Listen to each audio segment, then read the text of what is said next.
Hello, everyone. Welcome to our live panel discussion on the Middle East conflict and beyond directions for the chemicals and materials industry. We have a lot to go through today, so I will have a quick introduction and then I will ship over this discussion to our great panelists that you can see on screen. But a few quick practicalities before we start going. All audience mics and cameras are automatically turned off during this session. However, if you wish to interact with us, there is a chat on the right hand side that we as speakers, as well as all of the audience, can see. At the end, we've reserved some time for questions and answers, unless the guys on screen are too eager to discuss, of course.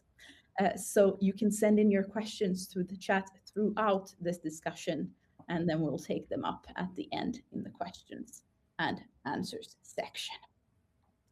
Without further ado, let's have a quick look at the agenda for today. We'll start with an introduction and then move over to a quick safe harbor statement, whereafter we jump right into the topic. Here, you can quickly see the speakers. I'll move to one of these so that you can see us a little better. And with this, I will give over the word to our host of today, Shaun Wilken. Would you say hello? Hi, everybody. My name is Shaun. I'm the Strategic Solutions Specialist at Valona. And welcome to friends of mine from the chemical industry, Matthias Ullrich and Ismaila. Gentlemen, wonderful to have you with us. Most happy to be here. Thanks. Thank you very much. To be here. Before we get started, and just to set the right expectations for the next 45 minutes, there will be no discussing of pricing in this webinar. We'll be talking about industry level or market level insights, not companies. And none of us are military strategists. So we'll just be talking about the impact of the disruption on consumers, industries, and economies. So to kick off, I think let's have a look at the current context. And from my perspective, I don't think that you can view the current situation in isolation. There just seems to be so many stacked issues that make this quite different from before.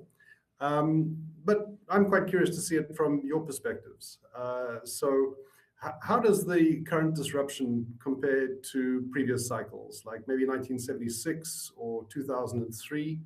What does it look like in basic chemicals, Matthias? Shaun, I think you're quite right. It can't be watched in isolation. The thing is, let's put it like this. If we would fast forward a couple of years from now and look back on this crisis, let alone the human tragedy, but looking at simply at what it means to how we run economics, is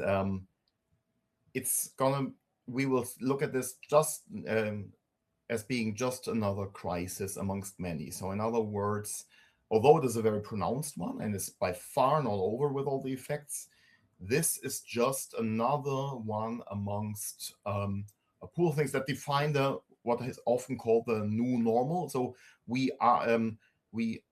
will have for decades to come an industry environment that is simply going to be more volatile. There are these two terms out there. One is VUCA, the other one is even BANI, which is some people coin this as a further development of the VUCA term. No matter how you call it, basically, good old times are over.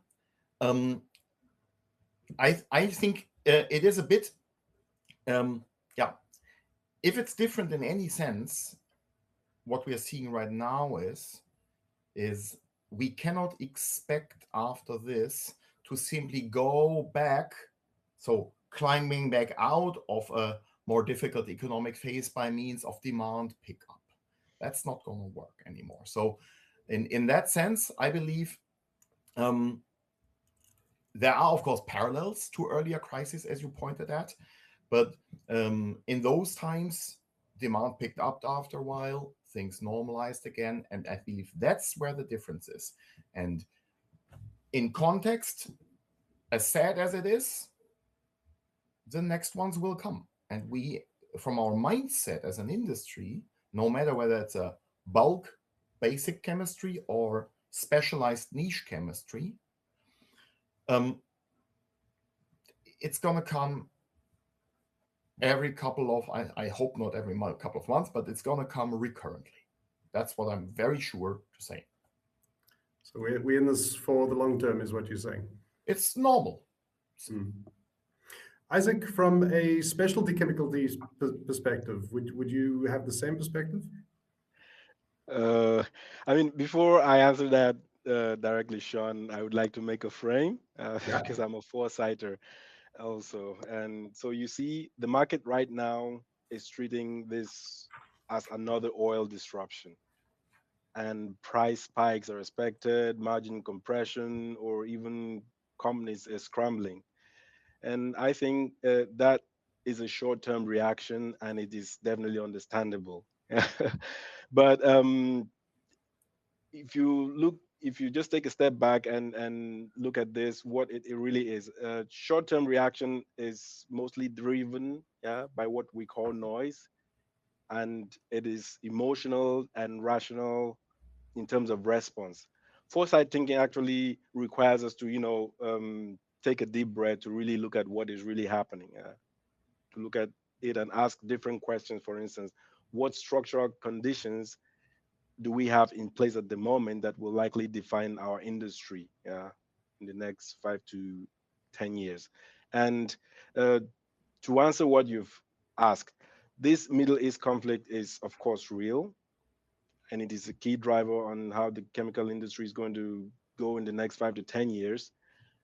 But it is also worth to know that this is interacting with other drivers, like, for instance, AI driving molecular design in the chemical industry. We have advances in bio-based feedstocks, carbon pricing, and also accelerating impacts of the climate crisis. So I think this combination means that the impact of this particular disruption will likely be different from what we've seen in the past, from what we saw in the 1970s or even in 2022. So Matthias says that the pickup in demand is a clear differentiator. Would you see other differentiators?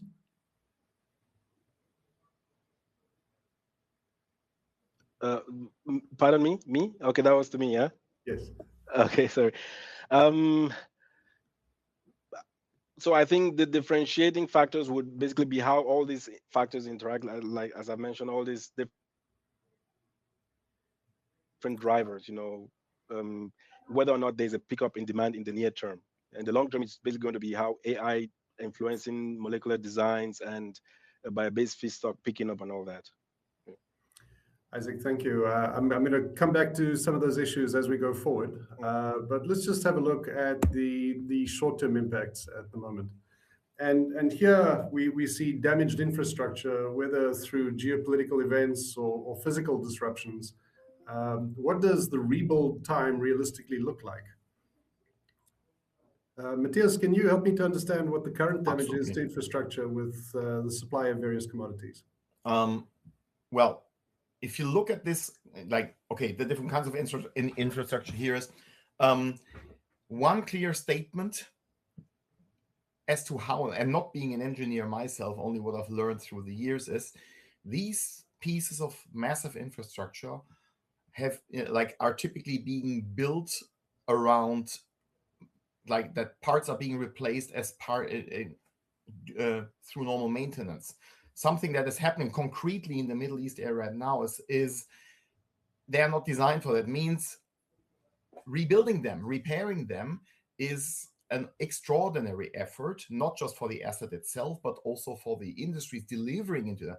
Many of the pieces are special made pieces where only a handful of companies globally can supply. So one thing is in an ordinary setting, if a large company like us, the chemical industry, if we have our massive plants, if we do scheduled turnarounds, then we're talking about weeks, and the time that where people are most tense, where they hope it's gonna go well, although everything has been perfectly planned. Chemical industry is very, very good at, and we have to at planning, is the restart up. that's the time where people are biting their fingernails a bit. So now what we have is you have to look exactly at what is the damage being done at the assets. If it's minor damage and you can replace minor parts like some tubing, piping, and the likes, you're still looking at months. Core pieces of equipment, delivery ahead, although the industry delivering into there, this is one of the ripple effects, by the way. These industries, and it's not meant to sound cynic, but they are gearing up for good business in the next years because there's going to be a lot to be replaced. Still, questions, are we going to build back towards the old system or are we changing? But that's another story. So these changes to the direct damage, you're looking at long months, sometimes even years. The closer you get to the borehole, like for instance what has happened in Qatar, there you're looking at years of repair. And alongside the secondary damage effects in countries where existing assets have been mothballed or closed down for some time being, there you could start them up quicker, but yeah, sometimes you would then consider, do I do that? Do I restructure it? If you were to restart them, you would still be looking at months. The point I see here is not so much just about the destruction, but what is underestimated generally, I believe, is that the delay effect, even if, let's say, we would go back to normal, the delay effect alone, if everything would be now clearing up in the Middle East, we'd be still looking at, in best case, 4 to 6 months. Best case.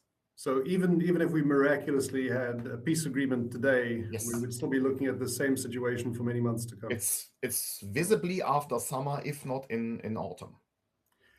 Moving to Isaac. Oh, I beg your pardon.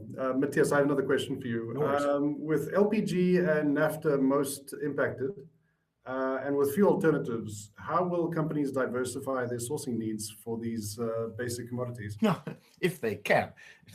So there's limited room. There is some room, of course. So the good thing about chemistry is that it is, so to say, perfectly modular. So in the end, you can get the carbon and the molecules from any source, because practically, as you say, two of the main sources which our industry feeds at the upstream in are naphtha, LPG, and all the different cuts from the refinery. What happens, and this comes down to the receiving company, how flexible their assets are, not the single asset, but also their fleet of assets. You can divert to certain other feedstocks.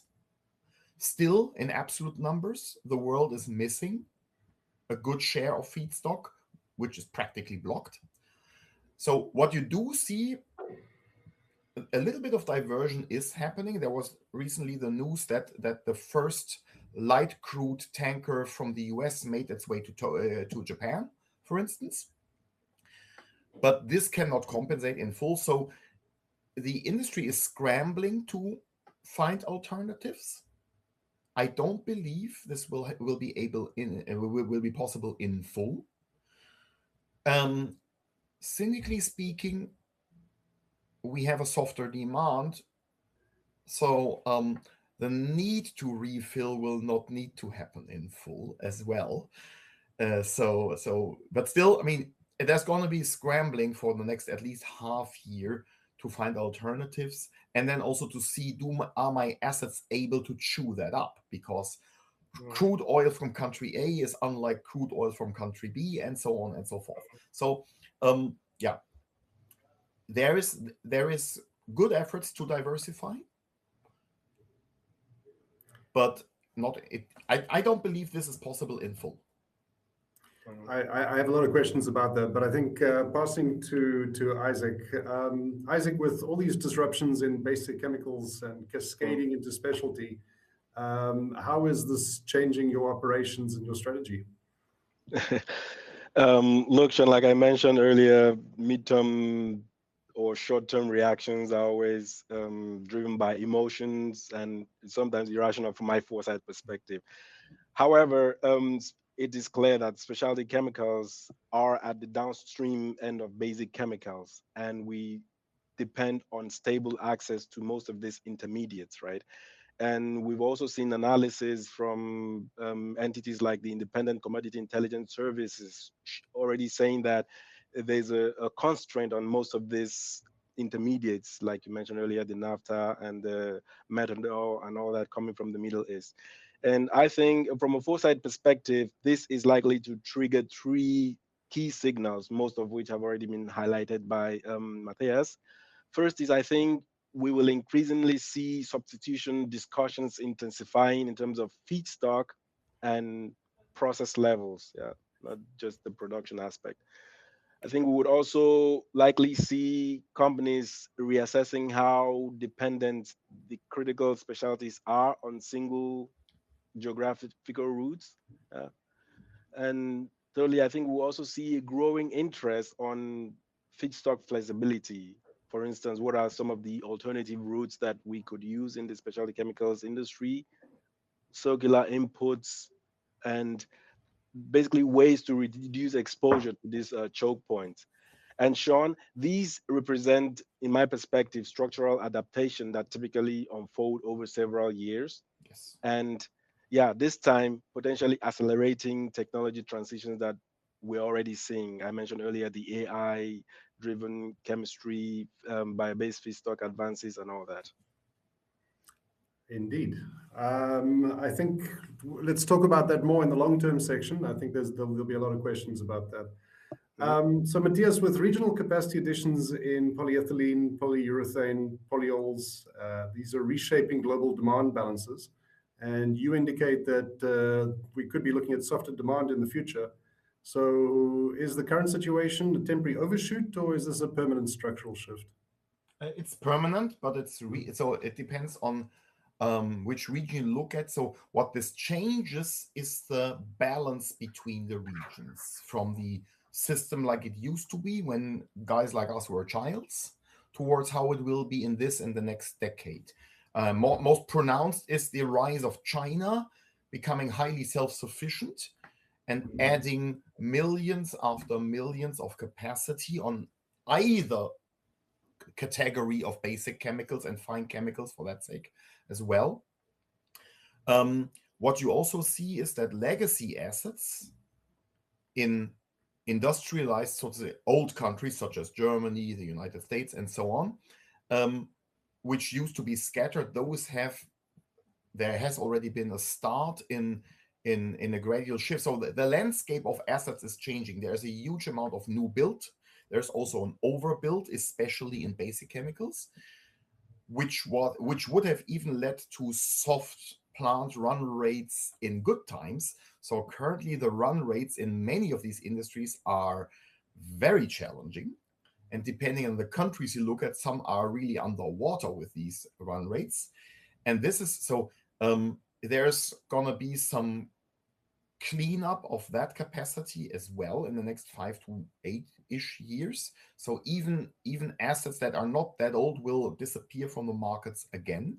Whilst on the converse, and we're coming to that when we go to regionalization, the most recent event has shown that completely exiting areas of production due to the cost argument alone is something we should reconsider. So it might be good to have an asset spread across the globe. So it's not that all of the existing legacy assets, typically smaller, typically more scattered, will get wiped out and will get replaced by these ones only. Currently, what we see is an overshoot. This will also be balanced locally and regionally. And the interbalance between the regions is going to be different than it used to be, but it's not going to be a black and white shift either. And that's just talking about the chemical industry in isolation, Yes. not to mention downstream demand softness in automotive and construction. Absolutely. Mm-hmm. So with all these things hitting simultaneously, is there any one of these end markets that you'd expect to turn first? And what would we need for this to happen? Turn downwards or turn back upwards? Pardon me?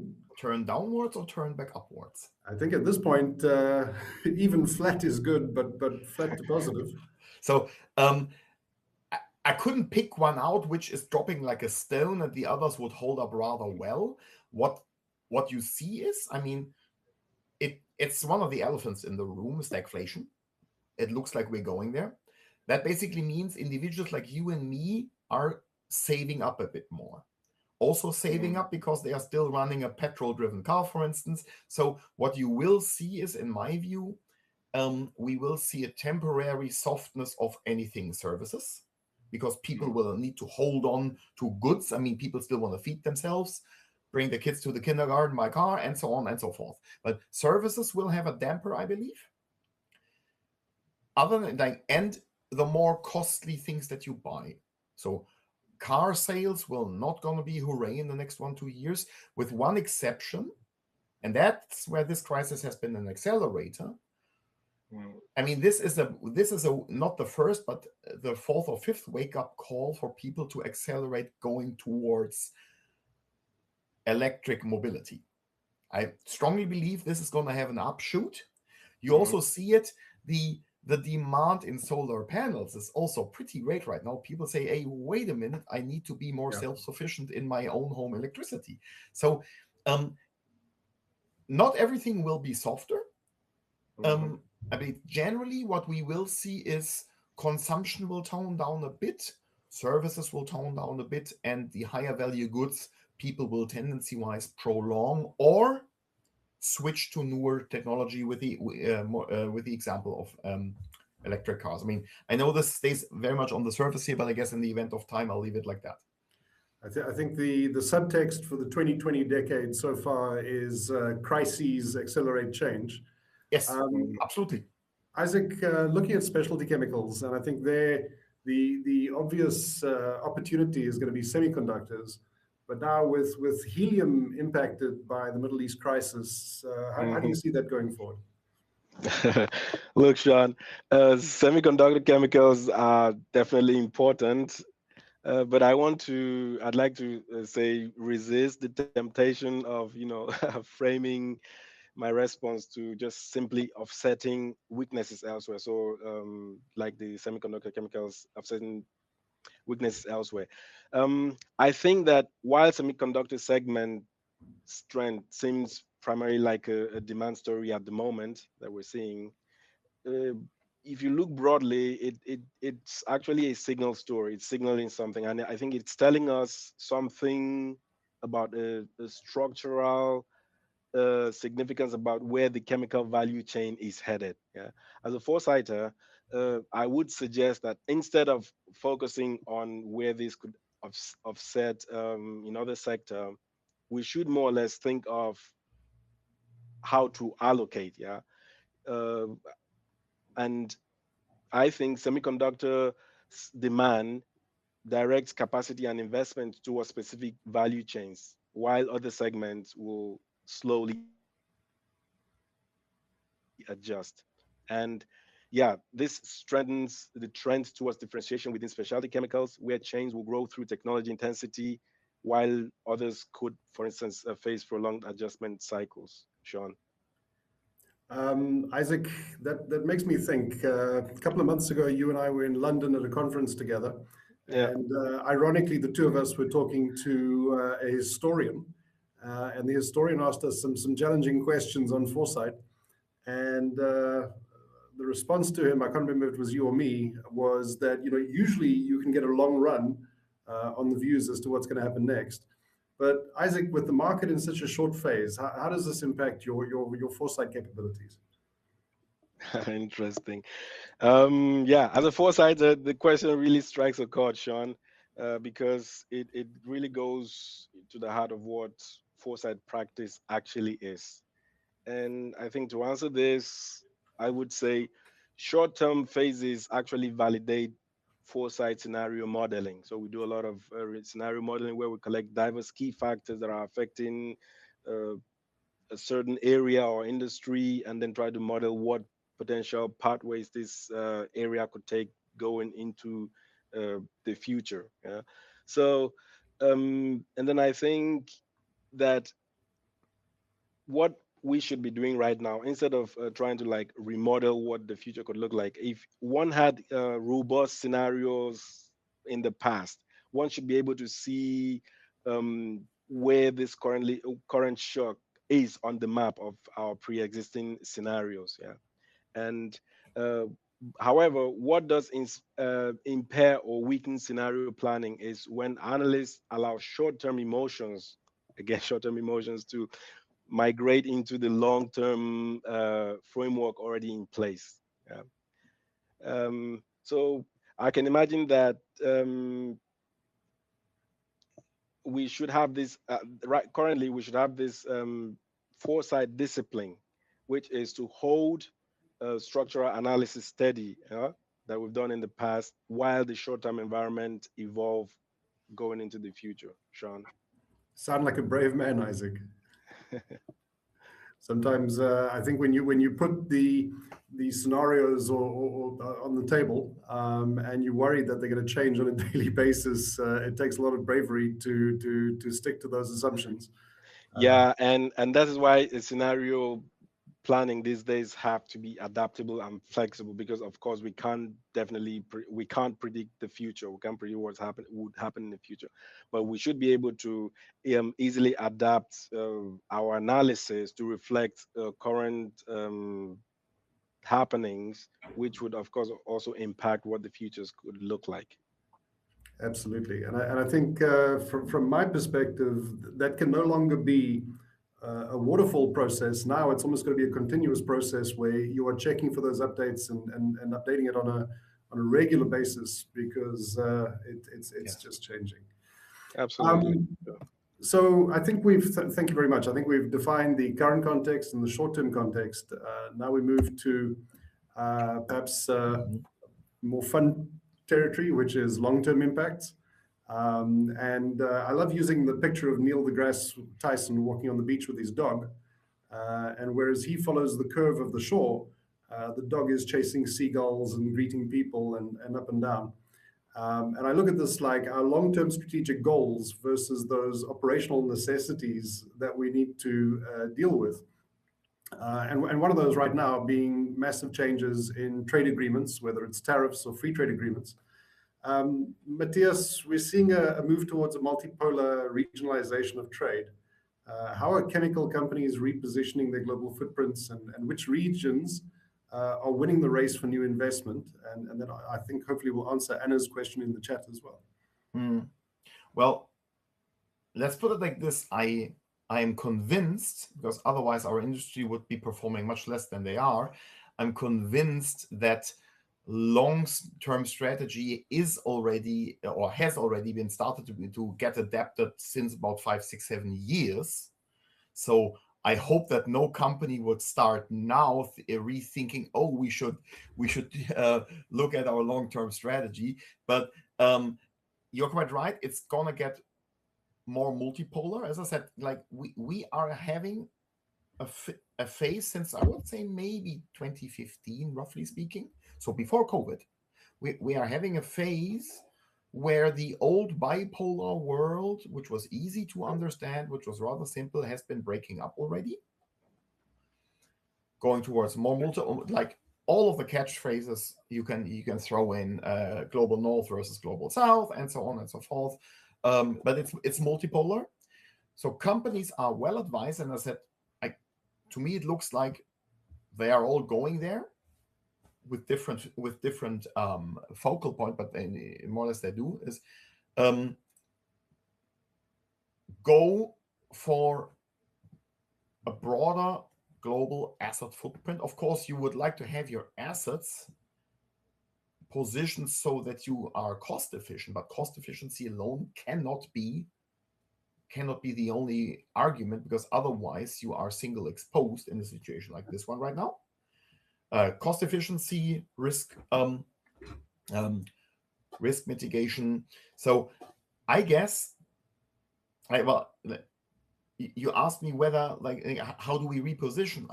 I don't think we are starting to reposition right now. I hope, and I'm convinced we are already, as an industry, on our way to reposition ourselves, because this could have been not a single event like this one, but happening right now. But this could have gotten anticipated. What you do see is a gradual, but not a black and white walk out of truly cost inefficient regions for production, especially energy intense production. There is simply a clear cost link with that, but today, like these days, will remind you to maybe not do this as in total. But generally speaking, long-term strategy will be put your eggs into multiple baskets, even in baskets which are at first sight not the most cost advantageous. Mhm. Try to diversify into multiple end markets, no matter whether they're B2B or ultimately B2C, which of course sounds easier for bigger companies. Smaller companies might not think, hey, that's great. I cater to one market. What shall I do? So when there is room for diversification, and diversification means go away from whatever is foreseeable for you as a single dependency. So if all of your feedstock comes from the Middle East, you have a problem. I relate to what you say, because we've seen this in food, where perhaps a proposition or a business model is not valid because the economics are just not there. But suddenly an inflation wave comes along, Yep. and this changes an industry, or it encourages development in developing countries. So, Isaac, can we see new business models being unlocked by the higher prices in the system? What about recycling and circular sourcing? Is this still aspirational, or is this a long-term strategy in the chemical industry? Interesting question, Shaun. Look, yeah, so I think, yeah, higher prices in a system create pain for sure. But also think that they create permission, and they should really act as a catalyst for structural change, because this is really needed considering what we're seeing at the moment. And these higher prices should enable us unlock, of course, new business model innovations that we couldn't previously look into, as you've mentioned rightly, circular innovation, circular materials, and also bio-based feedstock. So I think this, because what you see now is oil prices have gone high, and it is more or less bringing the cost of doing innovation with other alternatives on a parity, right? And this could actually be an opportunity to really for companies to really position themselves for several long-term developments in this aspect. Would one of those examples be green hydrogen? Absolutely, because current disruptions are not just oil prices, but also energy prices, right? So green hydrogen is also a promising future technology in terms of energy generation. So this could also be, yeah, interesting here. I'm quite keen to see how that plays out. Matthias, you're very excited about electric mobility increasing. I'm quite curious to see how green hydrogen will affect that going forward as well. But when we talk about decarbonization, or rather defossilization pathways like bio-based feedstocks and carbon capture, how do you see these being reshaped by current market conditions, Isaac? How do I see The impact on defossilization and carbon capture? yeah, so I think current market conditions are going to increase investments in this area. Yeah. So like I mentioned earlier, it's more or less having been so cost competitive to develop these different aspects. But with the higher prices we're seeing at the moment, this is likely to come down, so become more accessible. Yeah. But again, like I mentioned, we have different drivers in play at the moment that are acting with the oil crisis. We talk about the AI driven chemical innovation, the based feedstock and all that. So I don't think we have like a direct pathway to a certain future. What I think is we have diverse scenarios, and depending on how these different factors play out, how they influence each other, uh, we're likely to see different kind of future. And yes, there's definitely a future where this is a possibility. Shaun. Coming from the food industry and anticipating more inflation in food as a result of what's happening in the Middle East, and specifically with fertilizer being a big driver of that, I think it's going to be quite interesting to see how the consumer spends in the future between chemical products and food, or where they're going to make sacrifices if everything is getting more expensive. Maybe if I may add here, Shaun, yeah, it's the food and the fertilizer itself. One thing which is connected to that is food packaging. So, and currently what we see, especially, and this is also a cultural difference, depending on where you look in the world, food is being like the mode of transport. And so it's packaged for that, but it's also packaged for the final customer. These,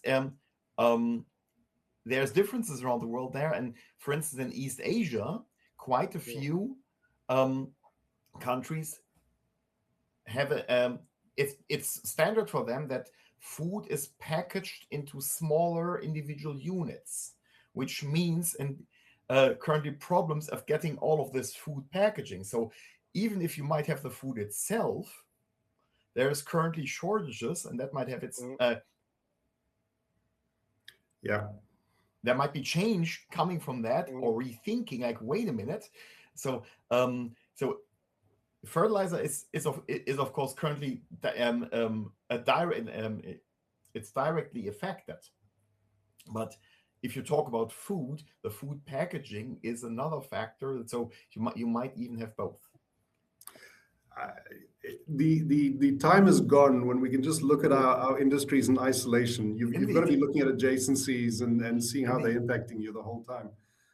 Speaking of which, Isaac, talking about fine chemicals now, would you see structural diversification where specialty chemicals need to focus their competencies on certain regions?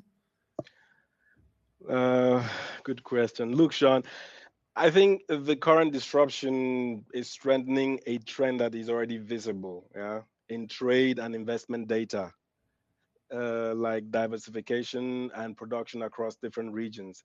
For instance, analysts have already highlighted that Asia is very reliant on Middle Eastern feedstock, in particular naphtha, which exceeds about 50%. And this definitely calls for diversification strategies over time. And I think that right now we are past the point of asking whether regional specialization will happen, because evidence shows that it will. It has what's to. happening. It has to. But I think the question will be, how far does it go and what form will it take? And this is precisely the kind of question that foresight scenario thinking is designed to answer, because the answer looks very different depending on which scenario materializes. Shaun. So, Isaac, when you look into your data-driven crystal ball, do you see opportunity for European resurgence there?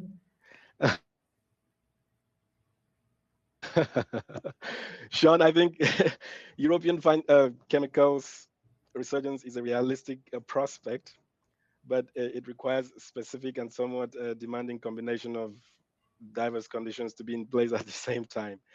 Okay, And so again, let's talk about that. Let's talk about that. What needs to be in place, like cost, policy, demand, for this to be realistic? yeah, all this could actually, I see all this playing a role. So let's just take a look at these conditions and then try to connect them into a scenario logic. On the cost side, we have, I think the most single important condition here is bio-based feedstock economics. How fast will they reach viability in terms of chemical application compared to oil feedstocks? On the policy side, I think where two things here are crucial: supply chain reshoring and carbon pricing policy. And on the demand side, I think these conditions are already in place. partially at least, because semiconductor, pharmaceutical, and advanced materials, which are key differentiating area of Europe, all represent growing demand for chemicals here. So I can imagine that in a scenario, in a future scenario, where all these three positively align, the European chemicals, fine chemicals industry resurgence is real. Mhm. But Shaun, no crystal ball. There's also a scenario where these conditions could partially align. For instance, reshoring and pharmaceutical demand could support the thesis, these theses that I've made so far. But bio-based economics moves too slowly, for instance, and carbon pricing is insufficient globally. Here, I see a full competitive reversal of the European industry not materializing. But what this tells us is that um, companies need to be investing, yeah, to better position themselves to capture this window of resurgence when it arrives, Sean. Yeah. Gentlemen, time is going quickly. 40 minutes has just disappeared. Isaac, you mentioned pharmaceuticals. I'm going to throw that over to Matthias. Matthias, how do you see the downstream impact in pharmaceuticals, manufacturing, automotive? We talked about food, but how do you see it in those three verticals? Mm, Pharmaceuticals, rather an upstream, I mean, along with a cost uptick, because somewhere so hands down, when we diversify, either regionally, but also regarding the feedstock that we take, it's pretty certain that okay, inflation dialed in, but it's not going to go any cheaper. So we are looking at slightly higher prices in pharmaceuticals. Then is the next question, that is European or country level policies, or the same in other world regions, to what degree that will be buffered by the states or handed directly to the customers. That's up to every country or every block. But generally, pharmaceuticals, solid. It's a diversified industry. Manufacturing very much hangs on the even if it's highly automated, and hangs on cost per unit. So there it's about energy efficiency, and of course, and having good energy conditions. By good, I do not singularly mean cheap. I mean, reasonably priced energy is one, but good conditions for manufacturing means that the management of the respective company has a halfway predictable frame for the in terms of energy policy of where the company sits. Automotive, round about the same like manufacturing, with the one thing which I think is we're going to have an accelerated swing to post-fossil mobility. So those companies which are well positioned here will surge, I guess. And food, you know food better than I do, but food is gonna, I mean, it's humans need food. The cost of it will also slightly go up on average, I would believe. The way they will be delivered will typically change a bit, and I also believe this will also regionalize more. But generally speaking, I would think stable and regionalized. Stable, I'll take under these conditions. Thank you very much. But tendency-wise, higher cost for all. Indeed. And I think that on top of all the other crises we've had so far this decade that have put a lot of pressure on the consumer, it's going to be interesting to see if the consumer can pick that up. We don't have much time left. Isaac, I've got a great question for you. If you look at your 10-year horizon, what is your biggest driver in 10 years' time? Is it geography or is it technology? Yeah, this is the precisely the kind of question that scenario analysis allows us to answer. I mean, I would have really loved to give this a full treatment, but looking at time, the honest answer here is that the center of gravity in 10 years' time looks very different depending on which scenario materializes. Yeah, and instead of giving it a single projection, which would imply false certainty, I think we could look at it in different scenarios. For example, in a more optimistic scenario here, I see European chemical industry gaining strength in positioned through bio-based technologies, yeah, the seaborne protection and pharmaceutical demand and the rest. But in a structurally split scenario, here I see, for instance, Europe focusing on regulated, IP intensive and critical supply chain categories. But also there could be a fragmented or more pessimistic scenario where, for instance, we could see Asia and the Gulf region dominating in these areas while European capacity shrinks. Shaun. Um, Thank you very much for that, Isaac. I think to sum up and just give a short conclusion to everything that we've discussed so far, this is clearly a industry that is in a dynamic phase where there's going to be a lot of change. It sounds like there's a lot of opportunity for pragmatists, and especially ones that look for those new solutions and innovate. I'm just thinking, one last question for both of you. What is the one thing that the market is really underestimating right now that you're not seeing a lot of talk about? You mean short, like connecting to the current crisis? Yeah. The drag of like how long it will take and what's priced in. So what we've seen thus far is in the markets a good amount of optimism, like, oh yeah, this is gonna settle rather quickly. It will drag on, and we are yet to see the price tops in quite a few categories, and they might even be reached only as of 2027. So, and then I guess this is currently, I mean, it's good that we are optimists, and we should be, but yeah, so this is going to take some time, and currently the minority has grasped that already. Thank you. Isaac, what is the minority not grasped yet? Yeah. Or the majority not grasped? Yeah, look, so I'll try to answer this with a foresight perspective again, as also as a technology enthusiast. I think the market might be underestimating how quickly bio-based feedstock economics will become decisive in terms of specialty chemicals. And I think this time it's really different because of critical factors such as the carbon-based pricing that is driving people away from fossil fuel. Yeah, we have bio-based alternatives that is really gaining more and more competitive advantage. We have AI-driven molecular designs that is really making it possible to develop and scale up bio-based solutions.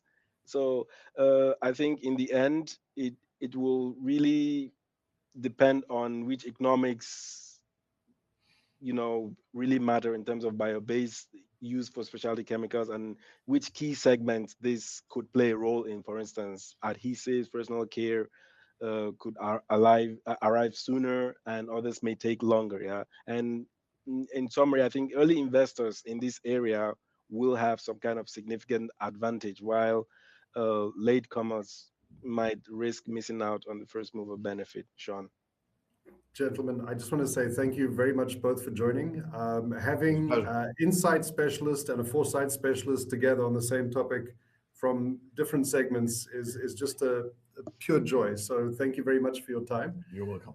One last thank you to my colleague Jenny McDonald, the analyst who helped me prepare for this webinar. Really thank you to her, and also to you, Isaac and Matthias, for your input. Melina, do we still have time for questions? You're on mute, Melina. You're on mute, Melina. I'm of course on mute. We have limited time, but for the people who want to stay for the question, I think it's worth taking the question, and then we can end there.